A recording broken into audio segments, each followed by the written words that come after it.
Yo, it's your boys back here, Team Joystick, episode 36 of the Joystick Show. Again. Just get it right in, you know what I mean? Returned. No time for fiffing or faffing. No faffing about it. I just realized that we're getting like closer and closer to 52 every week. I know that's how like time works. Yeah. But it's really sneaking up. But like every week I'm like, whoa, it's like actually going to technically happen. 52 wouldn't even be the full year. It's like going to be 49 or 50. Yeah. Which is wild. Yeah, which we have to remember. Yeah. We can just like from now just designate, number 49. We got to get like a special meal. We will. 3 foot hero. Yeah. We finally do it. Yeah, I don't know. We could do anything. Yeah. We could do anything. Hopefully we could get John Taffer on the show. Yeah. Oh my God. We got some product placement. Yeah, the legend. He's not a product. The legend. Yeah, he's a product, all right. We can sponsor him. Oh man. I guess I gotta ask you guys the same thing I ask you guys every week. What have you guys been up to? I think it'd be cool, like once we get like guests, to ask them what they've been doing the week and be like, oh my God, it's like a normal person. Like, what did you do this week? Yeah, even though it's an interview, they're like, and then we'll talk about whatever the fuck you're doing. I have 5 Grammys. You're not gonna ask me about that. We will, but I just want to know, like, did you get Chinese food this week? Did you did you do your laundry? Literally, yeah. I've been really just school. I want to like. I don't know who I have to ask, but it's been like raining like every day the past month. Yeah, love it. Fuck that. No, I hate it. It's got to. I don't know who we have to talk to. I don't know if it's like Mother Nature or Jesus, Brother Nature, or bro. The Chinese are making weather manipulation devices. Oh shit! Read all about it. They're beating us in everything. Yeah. But yeah, like really that sounds like some super villain shit. That's like right. That's what I said. Like it's gonna rain for 3 years. We're gonna make it not rain. Sorry, go ahead with your hate of rain. Oh, yes. I don't hate it. Continue, but please. It's like on Thursday, for example, like yesterday when I was outside, it was like it didn't start raining yet, but it smelled and looked like rain. That's the best, right? Mm-hmm. But when it actually rains, I'm not a fan. And today, apparently, it downpoured for like an hour, and I missed it. Oh yeah, I missed it too. Yeah, but it's gotta stop. Nah, maybe I could talk with like Lee Goldberg on ABC7, but. Is that who does it now? Yeah, he controls. Remember Sam Champion? Oh my, yeah, he still does it too. They have like a rotation of people. Oh, right. But yeah, I really need him to do a little magic, make it stop by summertime. Nah, what was I gonna say? I did the opposite. As soon as it started raining, I opened my window and I just breathed it in. And I legitimately, as stupid as it sounds, I stared out of my window for like 10 minutes. It was great. Bobby got some good serotonin real quick from the rain. rain. I don't know what it is, man. Ever since I was a kid, I have like distinct memories for some reason of like. We used to go do these walkathons in the Broadway Mall in Long Island, the one that the IKEA's in. Yes. That's like exactly. We used to do them in that mall. Okay. So they would like shut down the mall for like a few hours in the early morning, and then we would just like. It's a lot of people. Huh? It's a lot of people. Yeah, okay. A couple hundreds. Okay. Wayne Brady went to one. Oh shit. Yeah, and we would walk around the mall for like 3 hours or something like that, and that was like the walkathon. But the only reason I'm bringing this up is because every single time, for whatever reason, it was like on the same day every year, we would drive there, and it was always pouring rain that day. And for some reason, like every time you were in the mall. Every time like a rainy day happens, that's like what I picture, like driving to Long Island with that rainy kind of like look, being a kid. I don't know, it's just like you said. That's a vibe for sure. You got music in the car. For what music? Some early 2000s music. Oh shit, yeah, man. Maybe some Fall Out Boy, maybe some Panic. Who knows? Listening, and those were the eras when I had my purple iPod Nano too. So I'm listening. I had one of those. I had a silver one. Probably some Smooth Criminal by Alien Ant Farm. Yeah. Shout out to Andy for getting me that. Oh yeah, I love just Grandma Adela. Yeah, looking back on that and just like criticizing your music taste. Like I found my old one and I was just scrolling through. I'm like, man. But then for every bad one, there's also one that's an absolute banger. Yeah. And it's like, all right, now I have to add this. What's kind of funny about that is I've done that before with like my old iPods, but it's not that crazy because weirdly enough, a lot of the music that was on my old iPods is still like on the Jams playlist and shit like that. What's weird for me is when I go see the music I have on my PSP. Oh my god! It's like, what the fuck did I put on this? It was like the first time I had something that you could put shit on, right? Yeah. So you're like, I gotta have like. Right. Now that I think about it, I used to have like stupid I gotta have all the pictures bangers on it, right? I want to know what year was this? I want to know Bobby's priorities for his PSP. Man. I had a picture of a skateboard that was a Band-Aid. Like the deck was a Band-Aid, and I was like, oh, it's funny because it's a skateboard. skateboard. That's not interesting at all. Why would you have that? Like you go to your friend's like the school. first Panic album. I had like a bunch of like, I hate to say it, but I used to have like the ghetto Simpsons, like Bart with a do-rag. Oh, like that. I had those on MySpace. The guy had like those Like pictures, like a SpongeBob picture of like Cash. Homer as like a mob boss and some shit like that. I mean that SpongeBob mob boss one is like mad popular now. I used to have shit like that. Oh man. Shit I thought was, but now that I think about it, those were technically like pre-memes. You know what I mean? Yeah, they were pretty good. It was like, oh, everyone knew. It was just the style did not age well. Yeah. Like especially, do you remember the glittery ones? Oh, for sure. Oh my god, dude, there used to be the glittery cursor. There used to be. Sorry, we didn't get to my friend Jerry here about what he's done this week, but soon. Hold on, we're going on a tangent here. Go for it. Fucking no, there used to be a store on Jamaica right by the Dwayne Reed, and it was a clothing store.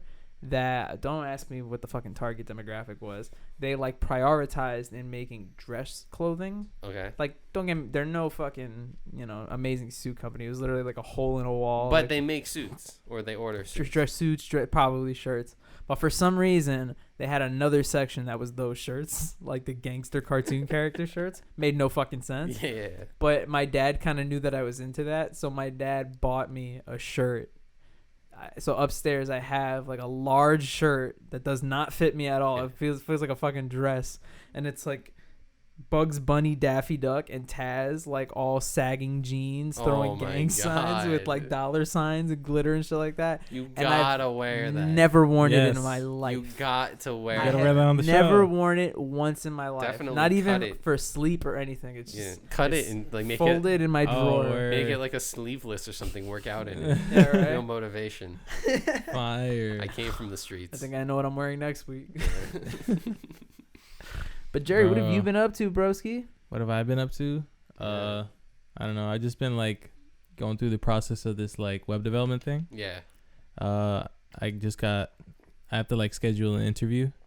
That's the next part. So like if I'm on the podcast next week, I'll have done the interview. What kind of interview? It's just like a personality check kind of, cuz we already did like a mini project. Oh, so you're getting interviewed? Yeah. By who? By like the groups. Oh, that's pretty cool. Can we do it instead and make it like super high production? He'll get like extra bonus. How about points. we leave like a few minutes of this podcast to help you practice? We'll ask you some real deep diving questions. You're like, so Jerry, tell us a little bit about you. If you saw yourself as a fish in the Pacific Ocean, if you saw yourself as a plastic bag on the I-95. Oh my god, not the fucking bag again. Please no. Oh my god. Shout outs to our listeners. Yeah. Shout outs to plastic bags. Is it still hard? I don't think it's. I mean, the little project was kind of easy. You just kind of had to do it like with what you memorized, because it's like a lot of information in like an hour. No, like 6 hours. It's fire. Yeah. I want to get into like 3D modeling and stuff like that, because I'm into like all the editing and visual effects. But that's always been something that's super above me. Don't even know how to get started in that. Computers are cool. They are cool, but I found out that there's like this program. I think it's called Blender. It's like free to use.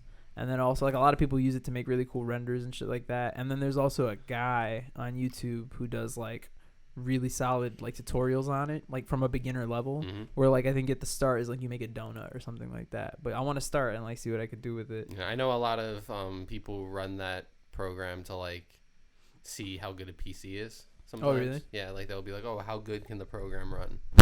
I also want to upgrade my PC eventually. Yeah, I still have like half my parts, so I'm probably gonna get a new PC. Nice. Yeah, I need to do some stuff there for sure. Yeah. It's just knowing once it's fully built, you're like, I don't want to touch it. Yeah. Like I would just like air can it and then clean. I have to do that. Yeah. I haven't get one of those again. I used to be really good at it, but I don't have one, so my fucking computer has so much dust in it. I have to. Yours is kind of easy to open though, no, right? Yeah. It's just a little door. The glass panels help a lot, but also I have to clean that. There's mad smudges on it and shit. I hate looking at it. Yeah. Also, like, I want to put lighting in it, but not like the RGB type shit. I want to keep it like red, like the processors. I want my computer to look kind of like, I mean, you an evil machine. I mean, you could probably do like dim red. Yeah, that's what I'm gonna do. RGB lights. That should be sick. Yeah.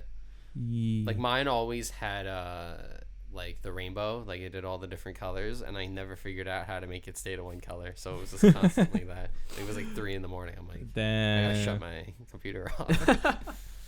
What was I gonna fucking say? I was gonna say what I've been up to this week. Yeah. What have you been up to? I'm trying to do 100 push-ups a day. Shit. Yeah. That's dope. And I'm finally up to it. I started at 40 like 3 or 4 days ago, and I finally worked my way up to 100. I do them in sets of 30 at a time. So 30, 60, and then I do a 40 at the end. Just to really get myself going. Yeah.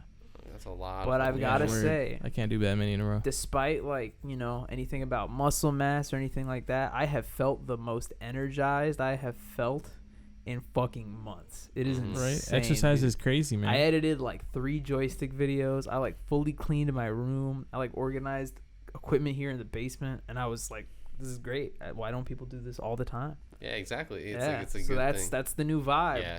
I was doing that for like a this is 2 water, or, by the way. Yeah. Agua, baby. Yeah.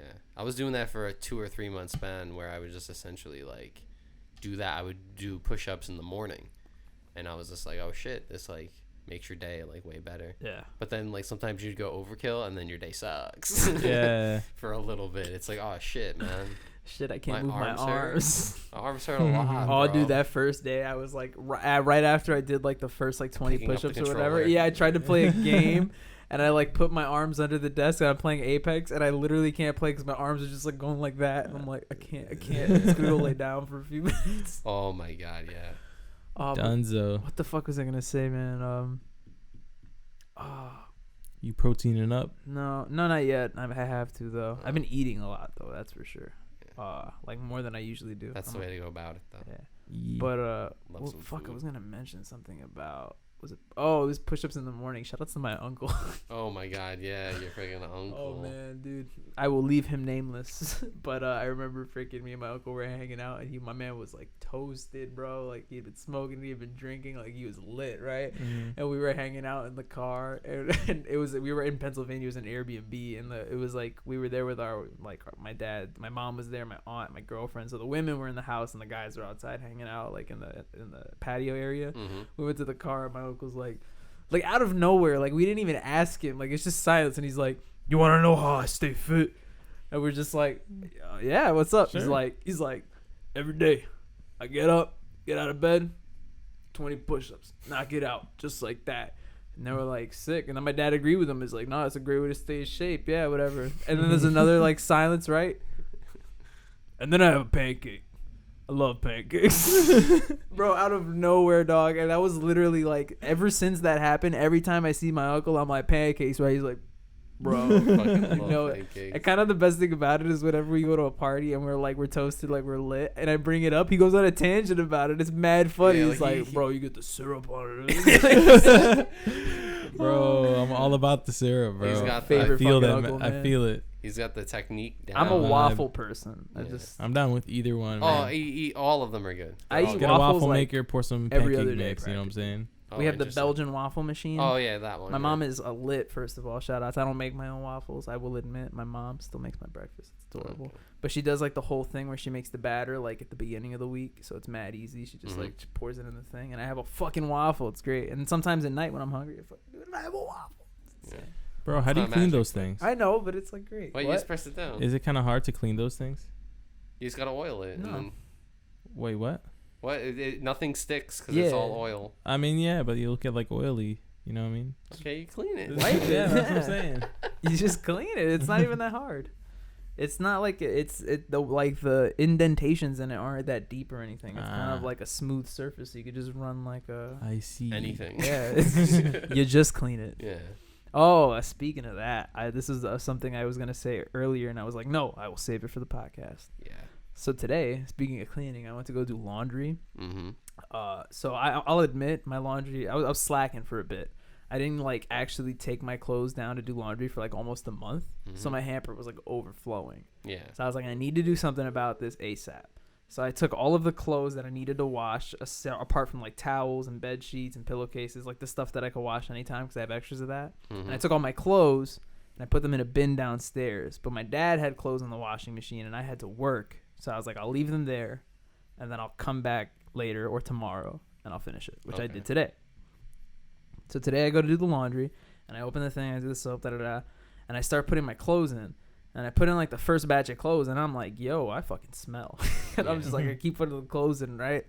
I put in more, right? And I'm like, do I smell this fucking bad? And I'm like, you know, I'm like I get a little self-conscious about it. I'm like, I don't think this is a bad smell. Like, you know, my girlfriend would say something about it, right? So I'm like, whatever. And I put it in. But then I start getting to like my hoodies, you know, that I've like barely wore, and I'm like, no, there's no way. And I like moved the basket, and guess who decided to go fucking take a piss on all of my clothes? Your cat? Hunter the fucking cat. Wow. I went like that, and there's literally like a gallon of pee just. Well, that's an exaggeration, but it literally like came out of the little hole in the garbage in the laundry bin, so it just went. And I was like, oh, God. Damn. So I was like, at least I'm doing the fucking laundry. So I mean, that's a different smell, though. I couldn't pick up on it first because I didn't know what it was. It smelled like, I don't know, like bad. Like, it smelled like feet. I mean, it smells but like, as someone who grew up with cats, it's like, it smells really bad sometimes. Well, maybe your cat pees different than my cat. Yeah. I don't know. Maybe your cat eats differently. Your cat got a stinky pee. Your cat pees sweat. Wasn't your cat like an indoor-outdoor cat? Mainly outdoor? Yeah, but still out of litter pen and shit. See, maybe there's like a difference there. Yeah. My cat's eating food. Your cat's like eating bricks roots and berries or something. Bricks. He's a scavenger. That's what I'm assuming. That's like, he just fucking grabs a bird out of midair. Oh, yeah. This is mine now. Bro. Man, funny. Love cats. So have you guys been watching Bar Rescue like I've been watching? No, Bar I have Rescue? not. Bar Rescue. I have been. I have a long history. So when I saw you in the group chat, we all, you know, obviously we're all in a group chat, and I saw that you posted a video that was like essentially him yelling, and I'm like, it really brought me back to when me and my family would watch Bar Rescue. Yeah. And I haven't watched. Way higher quality. The cameras look really nice. Oh yeah, it's popping nowadays. But yeah, what an iconic show. Yeah. So I guess to reel it back real quick, like we showed Jerry this show. Yeah, I just saw a few clips of it. I love it already. He's a fan. Yeah. Yeah, I gotta watch that for sure. The best way I can describe it is Bar Rescue is a show. Like I told Dylan, I don't know what network it originally started it on, but it's on the Paramount Network. You can see it on Paramount. But it's a show that stars the legend John Taffer. There he is. Who is like the highest, like he's the guy in nightclub business. By the way, before just to look up the Wikipedia page, I believe on the official page, the show describes John Taffer as the Gordon Ramsay of the bar industry. Yeah, and if you need to know any of John Taffer's achievements, you don't need to look him up because he says them on every single episode of Bar Rescue. Yeah, the intro, he says yeah. it. The best way I could also describe it is very similar to, you know, Gordon Ramsay's show where he goes and fixes restaurants or that's the premise. It's just a bar, right? Yeah. He goes and he rescues bars. But this guy knows what he's fucking talking about. He knows the ins and the outs of the bar. He knows the psychology of things. He knows when people go the most times. He knows like how much food. He knows everything about bars. So it's insane, right? But the best part about the show is that he likes to yell. He's a very loud guy. Yeah, that is a yeller. And he yells at adults like they're children. And it's fucking incredible. He gives me like football coach vibes. He gives me he has the forehead for like it, you know? Abusive gives me like scary mob boss vibes. Right, that's with like the gold watch, and he's like, he always like waves his hands and shit. Right.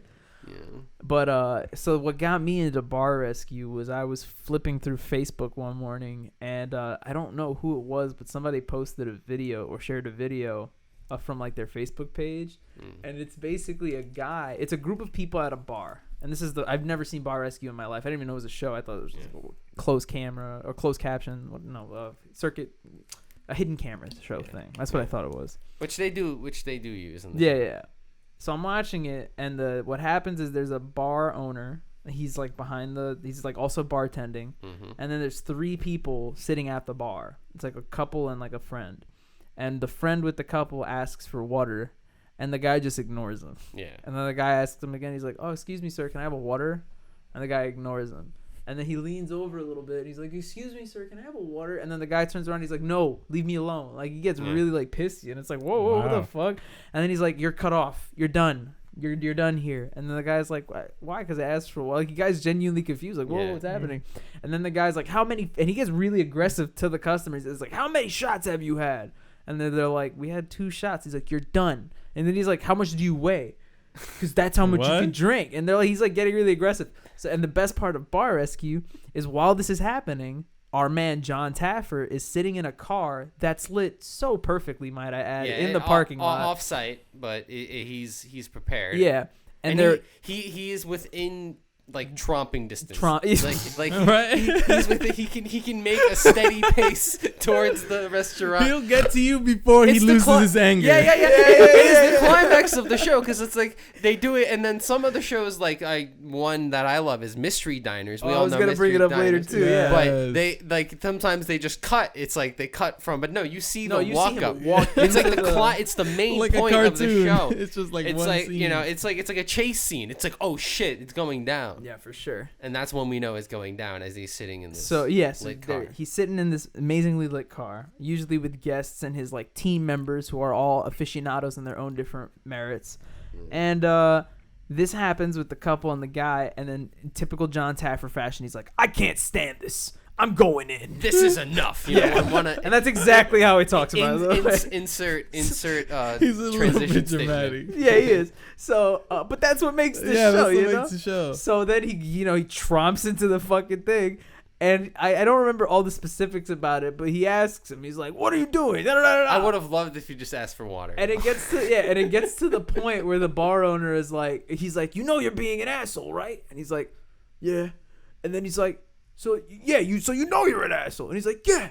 And then he calls over a guy, and then keep in mind, this is the first time I've ever heard of the show, right? Calls him an asshole, which he loves to do also. Yeah. Calls people an asshole like every other episode. Calls the guy an asshole, and then he's like, Mike, get over here. And then Mike comes over, and Mike is like a younger dude with like a goatee or whatever. Mm-hmm. And then he's like, out of nowhere, he's like, is your father an asshole? And he's like, my father is an asshole. And I was like, yo, what the fuck? This guy gets every single employee of the bar. Your mechanics, come. Is he an asshole? Yeah. He is an asshole. He's always been an asshole for sure. Gets the cooks in the back, these two Hispanic guys, to come out. Is he an asshole? They look at each other. Yeah, he's an asshole. I was like, bro, this is great. This is amazing television. Insane. Fucking Dylan tells me that he was in Rockaway. Yeah, he did a bungalow bar in Rockaway. Fire. He did the place. I still haven't seen the episode. I don't know what happened with it. Damn, but apparently it was like a low drama episode because it was very like it was like Hurricane Sandy oriented. Like it was like, oh, we'll rebuild after it. Got so it's like it was more about like the story and like, oh, the mistakes we made in the past and all that. So it was a nice episode. I mean, every season has a few, because if you think about it, it's reality, but it's also scripted, where it's like, okay, we know what this bar is. We know the issues with the bar. We're getting into. We're going to walk in and just wreck shop. What happens, but we're planning it somewhat. This was just, it was more like storyline based and stuff, but they still like set up the cameras and shit. Yeah. Like they still did all of that. That reminded me, I don't know what you just said, but I saw like an episode where they went to a bar. Fuck, I don't remember where it was, but it was like in a college town. Yeah.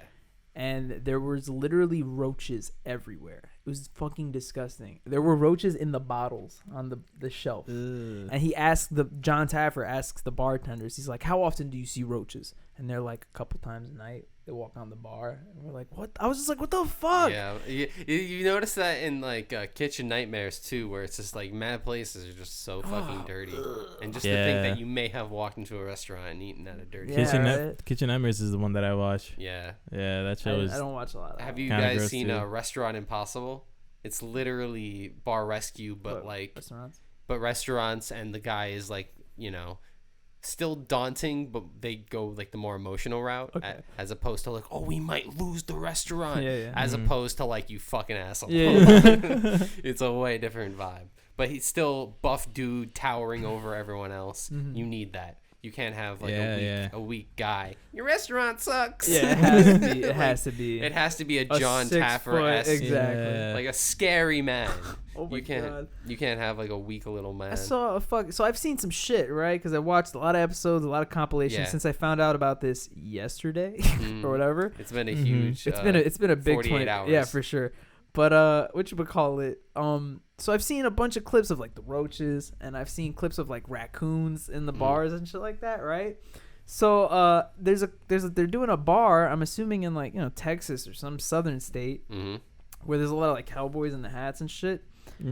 And they do the thing in classic reality shows where they show you the reaction of like John Taffer and the people in the car first, and they do like the suspenseful music, the dun-dun-dun, right? And then John Taffer's like, I've never won. Oh my God. And no, like at first I see that and I'm like, this is gonna be stupid. This guy strolls up on a horse into the bar. Like, the bar is not much bigger than this fucking basement, and this guy rides a horse into the bar. The horse kicks. The guy falls off the horse. And then the guy's like, oh, he gets up on the horse. The horse leaves, and the horse shits on the floor. And they're all just like, the horse just shit on the floor. And the bar owners are just like, oh my God, we've all been there. And I'm just like, what? People, okay. like, what is this? Have I been there? I don't think I ever have. I'm like... And that wasn't even the best part of that episode. Why the long face, though? Like, that's all I'm thinking in my head. I'm pretty like, good. Did they really bring a horse into a bar? Pretty good. They set up the joke. For sure. No, but the best part of that fucking episode was apparently the owners of that bar were a couple, like a husband and a father, or a wife and a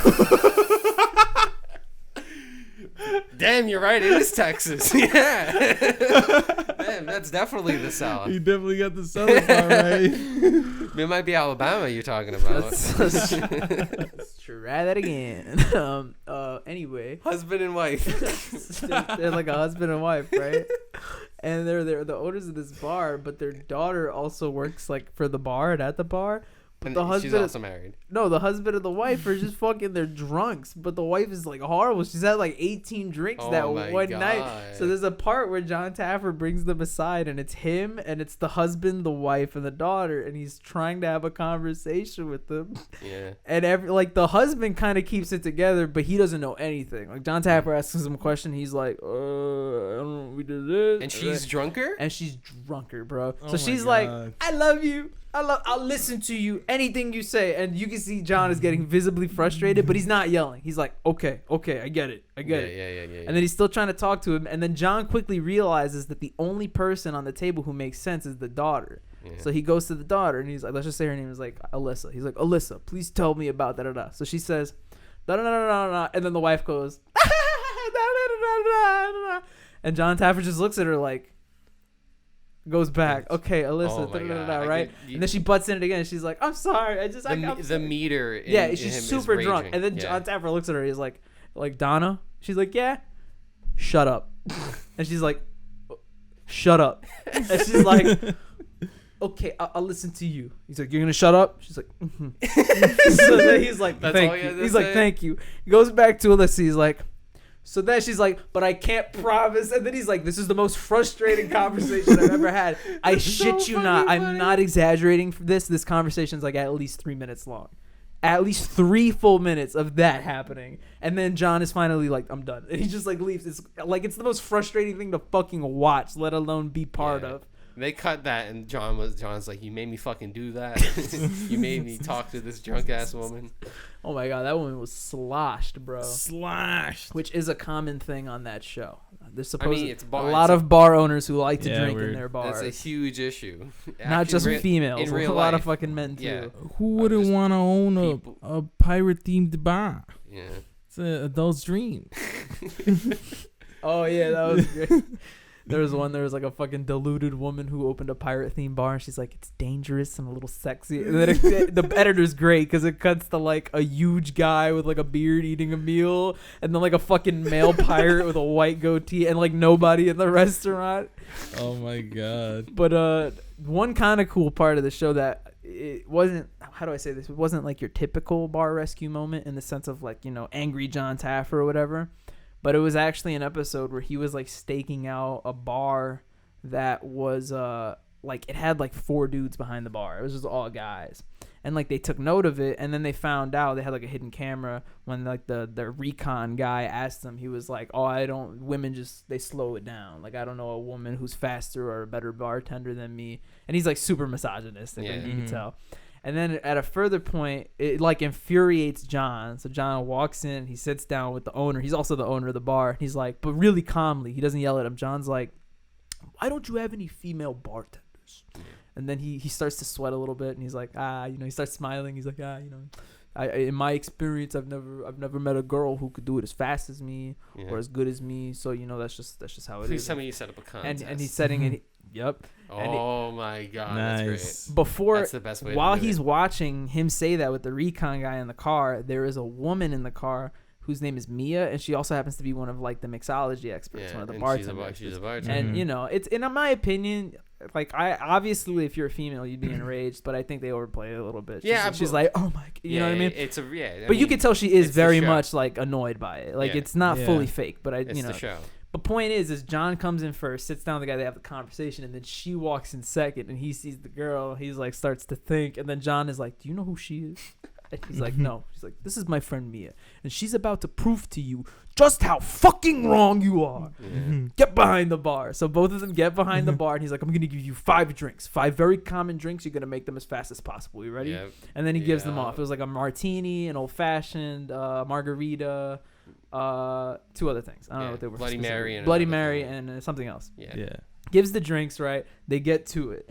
The guy fucking gets a shaker. He knocks stuff over. There's ice spilling, whatever. The girl's doing her thing, and they keep a counter on the bottom. So it's like the guy and the girl. Let's just say Nick and Mia. So Nick's is like ding, ding, ding, and it's at 3, and he's like making his 4th drink, and Mia's still at 0, and he's doing his thing. And then in one shot, Mia's just like ding, ding, ding, ding, ding, all 5 done. And like not only that, they compare the drinks, and his look like absolute shit to hers. Like absolute shit. Like hers look like they could be photographed in a fucking magazine, and his shit has like ice floating in it and stuff. And he's just shut up. He's like, and then the best part is like he still doesn't accept it because he's too like cocky on the inside. So John basically like lets him have it, and he's like, "You're a piece of crap for thinking this way." Da, da, da. And then like he takes it and he's like, "You're an asshole." and he tries to fight back, and John's like, "You're an idiot." Like, oh man. They never say any. That's how you know they play it up, which is one they have to. But there's never anything gained from these arguments. You know what I mean? It's just kind of like, "You're an asshole. You're an asshole. No, you suck." The guy we I'm good. I'm pretty good. I'm all right. The one we just watched. You a fat boy. Yeah, oh my god. That was the only one that I've seen, and like I said, I've seen quite a bit in these 48 hours. That I've only seen John get physical with somebody else. Yeah. But like normally they don't though. Like that, I was so surprised because I've seen that one before. That was like the one of the compilation we watched that I actually seen before, and I found it so funny because normally they don't get physical back. Like imagine John Ramsey just being like. Right? Just like bonking someone over the head. Gordon Ramsay. You know he wants to sometimes. So like John Taffery was just like, whoa, like his arms came out like. Yo, mad random. I mean it's on the same topic, but there used to be a NBC reality competition show like in the mid 2000s. Okay. I think it was called Premonition, and it was a magic reality show. Imagine like America's Got Talent, but just for magicians. So it starts off with like 10 or something like that, and every week it goes down, and finally your typical shit, but they're all magicians. And it was, for me, was a Magic fan. She was awesome back in the day. Magic Battle Royale, essentially. The 2 hosts were Uri Geller, who's a famous mentalist magician, and also Chris Angel. Big Chris Angel fan, so I was like, love this show. The reason I'm bringing this up is because there was an episode where a guy did a trick who claimed to be like a mentalist, and he did like a trick where like he essentially he made a prediction about something, but instead of like, you know, doing it in a different way, his method of like showing the trick off was that he was being possessed by a spirit, and that the spirit was going to help him make the prediction.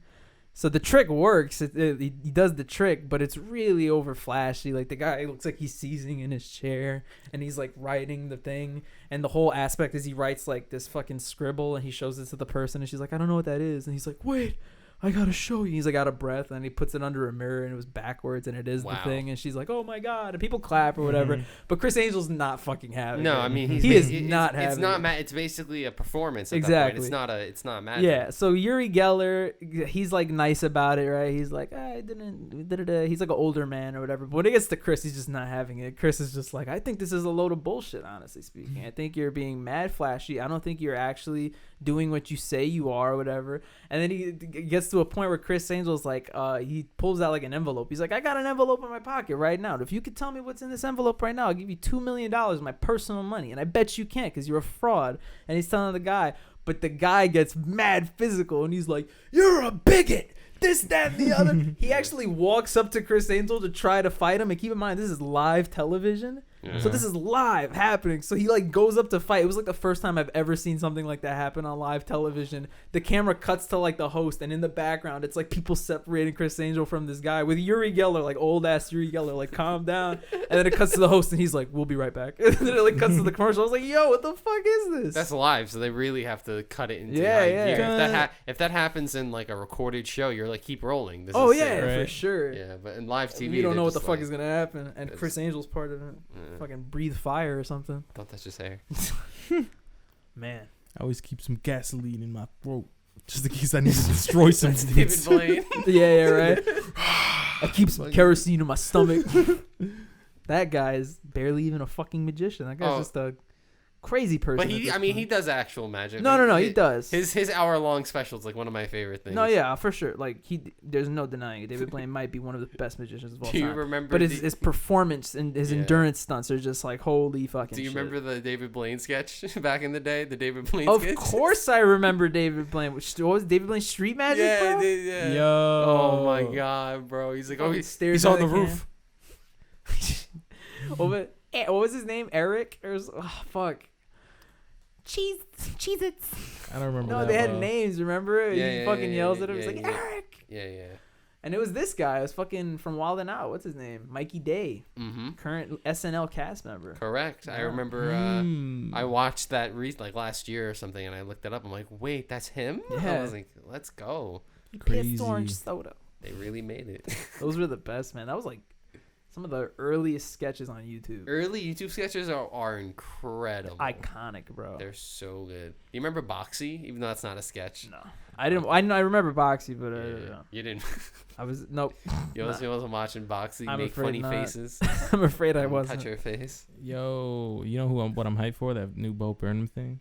Yeah, that sounds hype. What did you Yeah. mean about the whole he didn't do it with the camera crew? Like He was said, it- I don't know. That's how it was like. That's what the article I read said. It was like Because he like the didn't- last one, he didn't do that either. I don't think he had he didn't have much of Yeah. a crew either. and I think it's at home. no, like, but at the his last one house. was definitely like produced. Yeah, and stuff like yeah. that. But like it's gonna be at like it's not gonna be him like in his room. In my head, because I heard because Bo Burnham is the type of quirky guy to do it. I got low-key don't want it to just be like an iPhone in one angle. You know what I mean? Yeah, No, But- I don't think it'll be like that. No, but if he doesn't have a crew, and that's then- only because Bo Burnham is such like a theatrical comedian that you Yeah. want those gags to hit differently. But Mhm. my which two I mean, I'm sure he has something planned that's amazing. He usually has a different shtick going on. Mhm. Everything. His Yeah. last special was hysterical. that was Make Happy, right? Yeah. Yeah, I love that one. Great special. He always throws in like a heartfelt song where you're like, damn. I felt that one. It starts off as a joke, and then you're like, he's talking about some real shit. Yep. Oh yeah. Real shit talker. And I'll never forget when I first saw Bo Burnham. Comedy Central Presents. He was actually like 17 or something like Oh that. shit. Yeah. I mean, I saw him. I knew his YouTube I didn't know him before yeah. that. Yeah. I mean, I didn't know who he was, but I definitely saw his videos Yeah. before, where like I saw him with like the keyboard and shit, and I was like, After I saw that Comedy Central Presents, that's when I looked him up and found out that he was like the YouTube comedian, which is kind of funny because there's not that many comedians who really made it from YouTube. no, there was a lot of people who did the opposite, where they were like, they did something else on YouTube and then they became a comedian. Like there's some Vine stars going on tours and stuff. Oh, really? And like some people do it like a meet and greet thing, but a lot of them are, they're like actually doing stand up. Like what's his name? Nick Coletti was doing it. Oh, yeah, I knew that. Yeah, but like a lot of people like. But also, Nick Coletti is funny as fuck. Yeah. I'm Right. not trying to discredit these people. I'm saying they're making it work. It's just Bo Burnham was like he did that on YouTube and he's Yeah. converted it over. Whereas this is like it's a whole different thing. I'm pretty sure Nick Coletti could breathe, and I could Yeah. fucking laugh for a minute. Like, I imagine it right now, and it's already funny. right? Like, I love that guy. All these like SNL people, like the only way I found out about these people is through you guys, because like I didn't grow up watching SNL. Yeah, all I know is like the regular people like fucking Dane Cook and fucking like this guy with the puppet. Jeff Dunham. Oh, Jeff Dunham, Fluffy, Carlos you know, like Mencia, Gabriel Yeah, Iglesias, Dave that Chappelle, you know, Dave just like the Chappelle, big that whole names. era, Yeah. the big ones. I mean, Bill Dave Burr. Chappelle's still good. He's always been good, but you You're know, a big Bill Burr fan, right? Bill Burr is funny, Bill Burr is fucking funny. bro. Jose's a big Ralphie May fan. Yeah. Rest in peace. Yeah. You know about the Philadelphia story, right? With who? With Bill Burr. What? Essentially, he got like panned so hard during it. Basically, he was he was doing a show in front of a full stadium in Philadelphia. And it was at like a sports complex, and people got so mad at him that he just started attacking people in the crowd with his words. Like it's like and it was like lost for years. Like everyone said that, like, oh, when Bill fucking tore everyone up in Philly, and then it came out one day where it was like crazy. Someone had the recording of it, and he's just like, fuck cheesesteaks. Like he's just like but like he starts off joking and he's like, you. He's just like pointing at people like, jeez. That's hilarious. Oh my god. Hey, you want a little bit of SNL trivia real quick? Yeah. Can anybody name the longest running SNL cast member of all time? Daryl Hammond? It is not. No idea. I'll give you a hint. They're still Keenan? on. It is Kenan Thompson. It used to be Daryl Hammond because he would come in for like... I think Kenan is on for like his 23rd season or something like that. Dang. He started in 2004. I didn't know it was that early. Well, I mean, Bob, if you do math, that'd be 17. What? You said 22 years. Seasons. Oh. But he started in 2004. Okay. It might have not been 23, but I'm pretty sure it was over 20. Yeah. I'm like, I was like, wait, what is? Oh, and that's a lot of seasons. I thought you said years. I was so thrown off. No, but he started in 2004. Yeah, if you would have asked me before I read that, I would have been like, yeah, he went on like 2010 or some shit. Yeah, like I mean, I remember him back in the day. I mean, if you think about it, like Andy Samberg was on in like. No, like I remember him being on in that classic era when it was like Hader, Samberg, fucking Wig, Maya Rudolph. But at the same time, it's also like, I don't know. That doesn't and he feel also like it started was off that as like a long feature, ago. didn't he? Like the feature at the end. Like it's everyone on the show, like and the then it's five like, at the end. and then.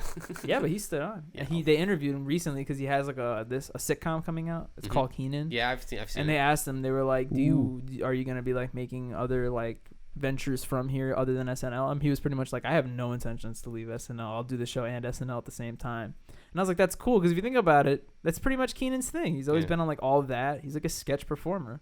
So I think it's kind of cool to see somebody like stick with their craft. Yeah, like he's in his element for sure. And he finds no need to leave. Yeah, that's awesome. Like for some people, it made sense. Like Andy Samberg ended up getting another show and stuff like that. So even then, like Andy Samberg is like, I think a better comedic actor than a sketch actor. Yeah, and that's not to belittle him because he's an amazing sketch actor. It's also just more so like, I think his talents do best when it's this narrative story. Like, did you ever see the video of his audition for SNL?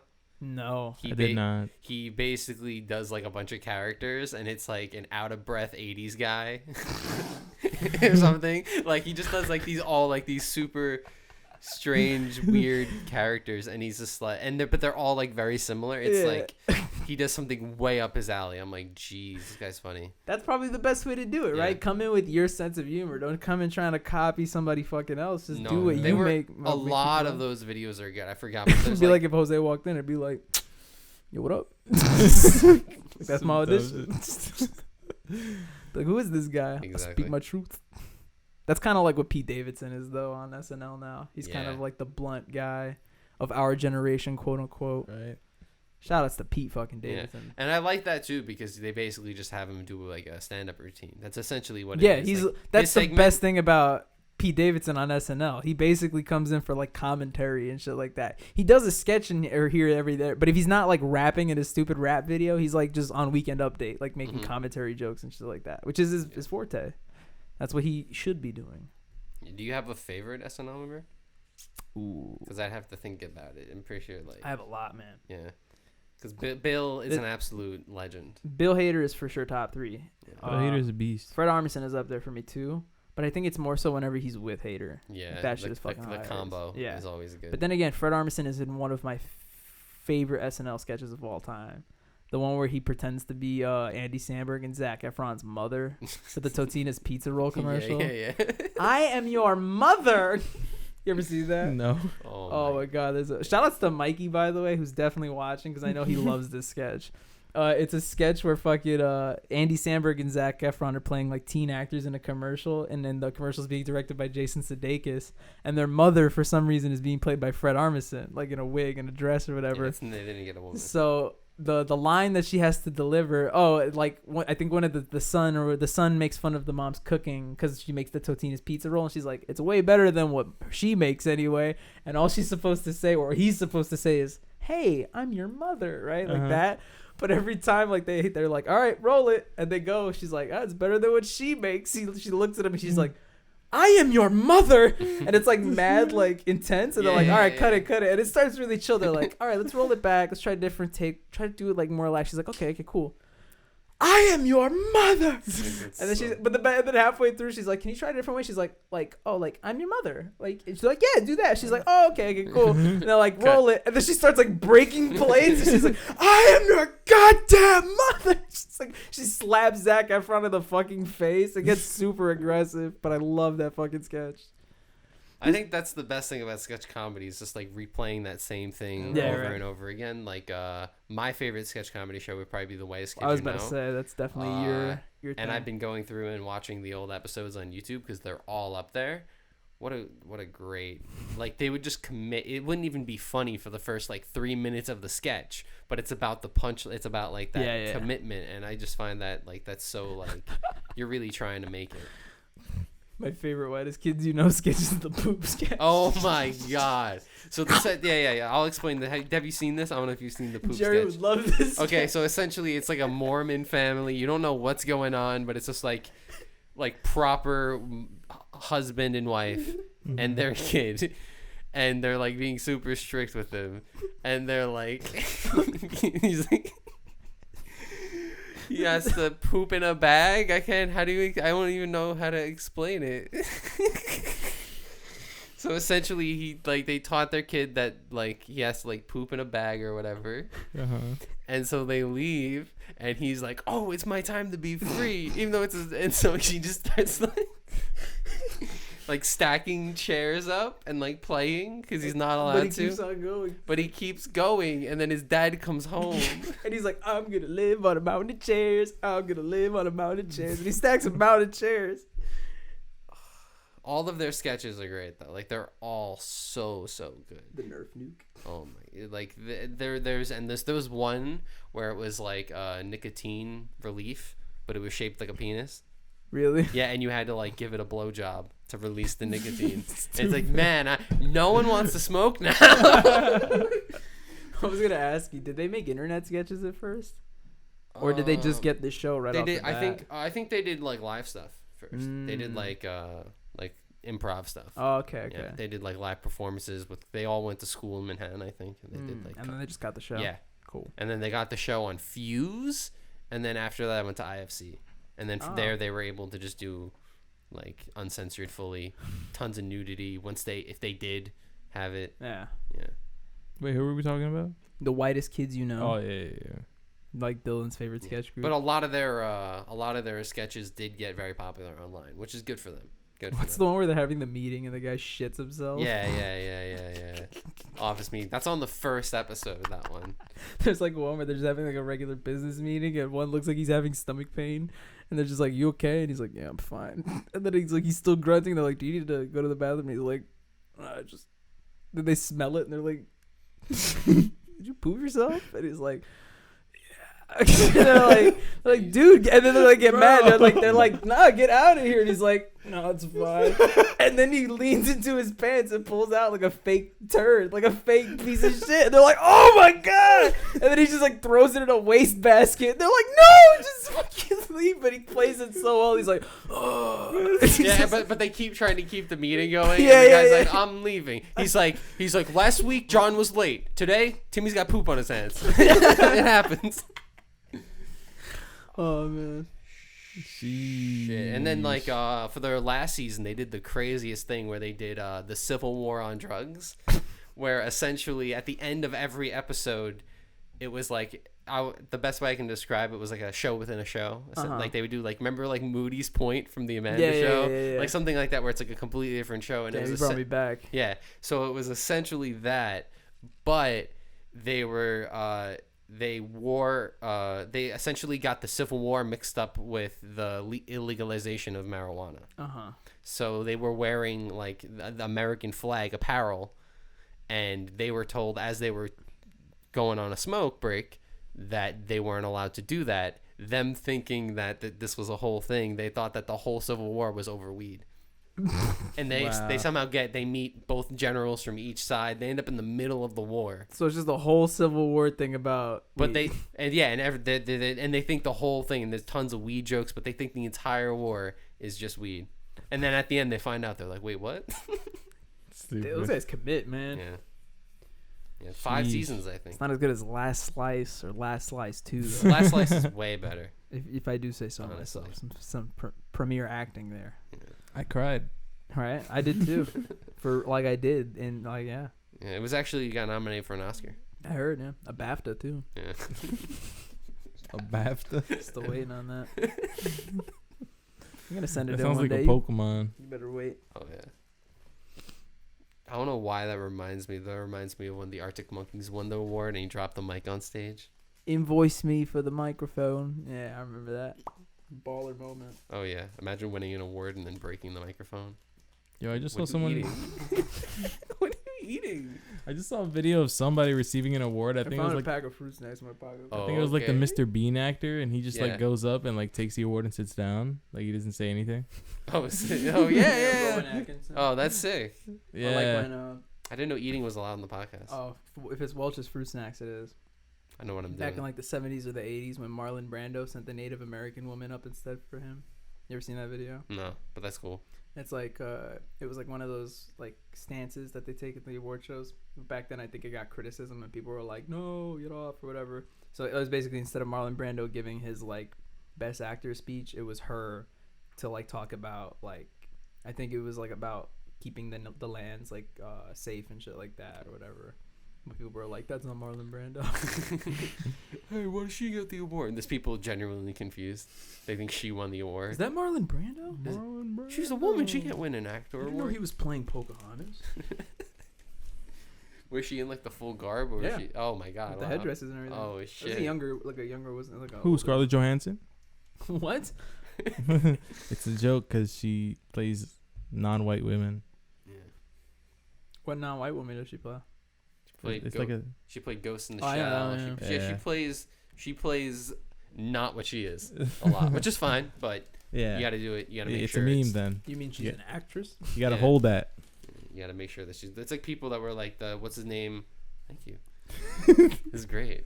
Hey, Red. It's like what's his name? The guy from Family Guy who did the voice of Cleveland was like, "Oh, I'm ashamed of it." Mm-hmm. It's like, are you? It's okay. Like Yeah. I get if you said like racist jokes, then yeah, you should be. Yeah. You know what's But funny about the it? voice though? itself isn't. Yeah, it isn't. And you watch. Keep in mind, this is coming from somebody who falls asleep to Family Guy like every day. Cleveland's not really that stereotypical. He's his own character. Yeah. I'd argue maybe more so when he went to the Cleveland show, because that might have been the demographic they were going for. But especially in like the first like 7-8 seasons, Cleveland is really just like the neighbor. That's really it. Yeah. And if anything, Cleveland's the pussy on the show. Like that's kind of the joke. You know what I mean? Yeah. Like they play around. But there are some. They're funny though. There's some jokes that are like for sure from some low blows for sure. But that's fun. There's like the one where they go in the police van and it arrests Peter, but then Cleveland's like, I want to try, and it starts beating Cleveland. Yeah. For sure. But I thought that was weird, definitely. Because, like, look, I'm all for the whole, like I've said it before, I think it's cool that we're, like, in a time where we get to see, like, different cultures and different races, stories and whatnot. Yeah. Like, look at the Oscars that just passed. Fucking an Asian woman won Best Director for Best Picture. Like, that's incredible. Yeah. Freaking, on top of that, just, like, there was another thing I was going to say. Frick, it was really cool, too. It was it was talking about the international film that won this year with Mads Mikkelsen, another round that now they're making the American version with fucking Leonardo DiCaprio like a year later after it came out. That there's all this thing that like now people are starting to see the world stories low key, and I'm all for that. I love that. I love the universality of it. But then with the Cleveland thing, it just weirds me out because like this guy's been playing Cleveland for like 20 years or something like that. And then now you have the Simpsons people also saying it. Now it's just like. And I forgot to look it up, but is this guy still playing Apu then? Because that's like even more. People have been complaining about that since the beginning of Simpsons. Yeah, there's been tons. There's a whole documentary. Exactly. Yeah. I don't know. Yeah, I guess it depends on the material, but yeah. In that sense, I mean, come on, it's Overwatch did it right. It's a super stereotypical like convenience Indian store owner. Yeah, for sure. Yeah. I get it, but yeah, those are my 2 cents. Why can't we just get the guy from the place to do the voice? Exactly. At the start, right? Instead of having professional voice actors, we should just get people who have the actual. It's like we need a there are professional voice actors from every place. Yeah, for sure. You know what I mean? That's the thing. I guess that's the complaint. You know. So like like Toy Story, you gotta get actual toys. Yeah, right. I mean, like inanimate objects, do whatever. But we received controversy that we didn't actually use real cars in the movie Cars. Yeah. My apologies. Cars 4 will be featured with live action cars. I don't think people are even concerned about like just like skin color or anything. I think it just matters like the race.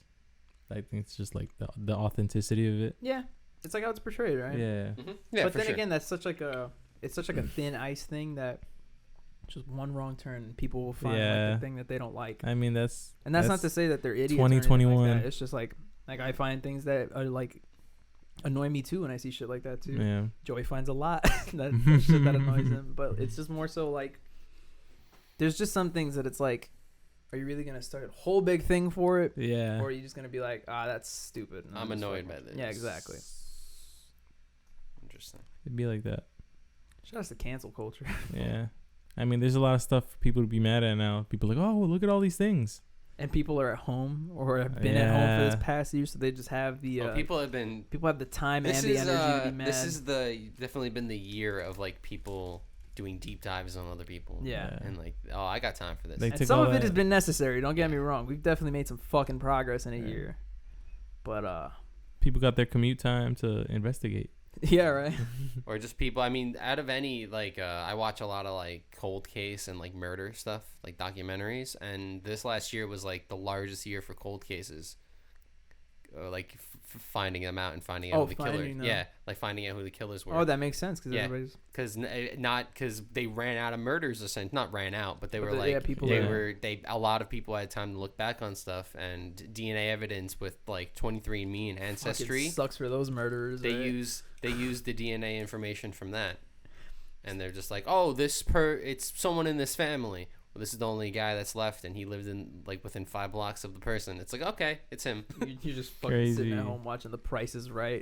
Yeah. Bust down the door. You're like, shit. And it's always they have to get the DNA in like they have to like write down how they have to get the DNA, and they have to do it in that specific way. So like they can't just like go to your house and arrest you. They have to prove it. Yeah. So like they'll write that. They'll be like, okay, today we will stalk him and watch him eat this vanilla cone from Baskin Robbins. So then like they're like they pick swab the cone. Yeah, and it's like a super dramatic like documentary. Like it's YouTubers, but it's like so it's like he picks up the cone, puts it in his bag. I love shit like that. The DNA matches. The DNA. After 38 years. Like, you say that, but I hear the Forensic Files guy in my head because that's when my dad falls asleep too. It's like, he hid the knife under the stairwell. The Forensic Files guy. Love the Forensic Files guy. It's time for Jam and Yam, buddy. Is it? Yeah. I still don't really have a jam. Oh, I mean, man. I do, but I'll get into it if you want to start. Yeah, okay. I'll start my Yam of the week. I was having a hard time picking one because there's a lot of... My favorite thing in music is when... different genres mix. Like that's once you get like 2 or 3 or 4 different genres together and kind of mold them together, that's my favorite. So my song of the week is Seeing Blue, Seeing Red by fats'e.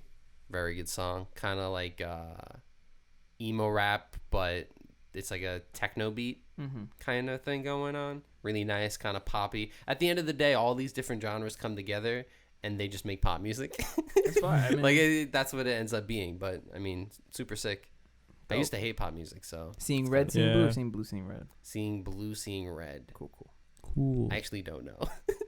Either way, I will find it. Yeah. You got one? Yeah, I'm gonna go with Don't try to G.I. sound Joe by Lil Yachty. Jerry sounded mad enthusiastic with that. Yeah, he was like, yeah. Nah, I got because he just dropped a new album. Little Yachty still makes music? Yeah, he does. Oh. Yeah, people don't promote their albums anymore, man. Yeah, I met he did that song I Spy with Kyle. Oh yeah. Yeah, I met Kyle, and then I saw Lil Yachty from down the hallway because he had a posse. That's weird. That's crazy. So I actually had a conversation with Kyle, and I was gonna get a photo with him, but I was at work, and I didn't have my phone on me. But damn. Oh well, that's cool. I could have taken a photo of Lil Yachty. Still cool. Far. From mad far. Yeah. Just see like the red hair. Hanging out with Lil Yachty. So yeah, G.I. Joe. I don't know. I feel like he's getting better. I didn't like him before, but now I'm starting to like him a lot more. Is he still on that like whole like real good guy wave? Like he doesn't do a bunch of shit? Not really. I don't think. Because that was like his whole shtick before. Remember, like he was like a mama's boy type thing. Yeah, but like that was because he like came from college. I guess they wanted to keep that like. Yeah, I don't know. Like I really like. I listened to his music from back in the day, and he rapped about some. Okay. Yeah. All right. Yeah. Chill. Rapping about some hoes.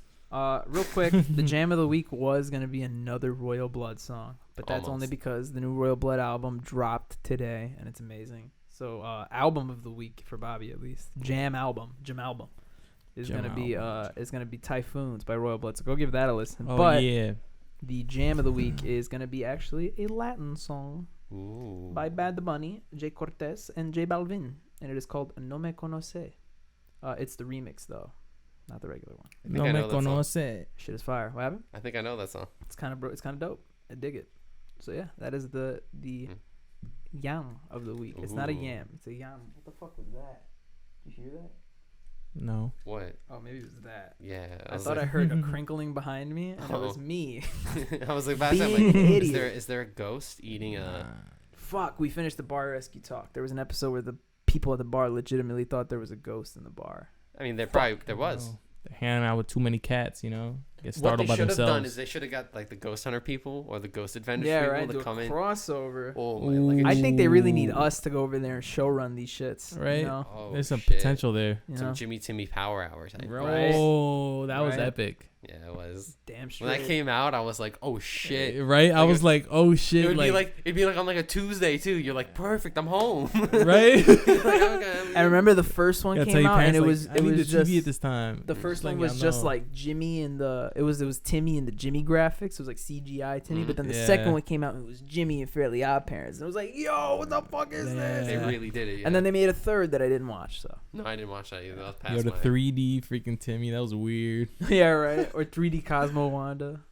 Oh yeah, but it was cool though. They made it work pretty cool. They really did make it work. Yeah. Now Drake Bell is the live action Timmy. He is. Oh yeah, we need to go back. Alrighty. Thanks for joining us for episode 36 of the Joystick Show. Go ahead and leave a like and a comment and a subscribe. Oh yeah. If you enjoy what you see here, or it helps us a great deal. We're trying to grow the channel, trying to do some big old things. And in the comments, let us know what your favorite bar rescue moment is. Definitely. And if you haven't watched the show, please go ahead and do yourselves a favor. Watch a compilation. There's plenty of them on YouTube. It's a fantastic show. If you have cable, go to FX. There's some replays going on. Jerry quite literally found out about the show like 2 hours ago. You need to at least like watch like a 5-minute one. That show is gold. It's gold, man. It's some great entertainment. So thanks for watching us. Have a good night's rest if you're watching this at night, or have a good day's day if you're watching this at day. That's not top of the morning, too. Good day.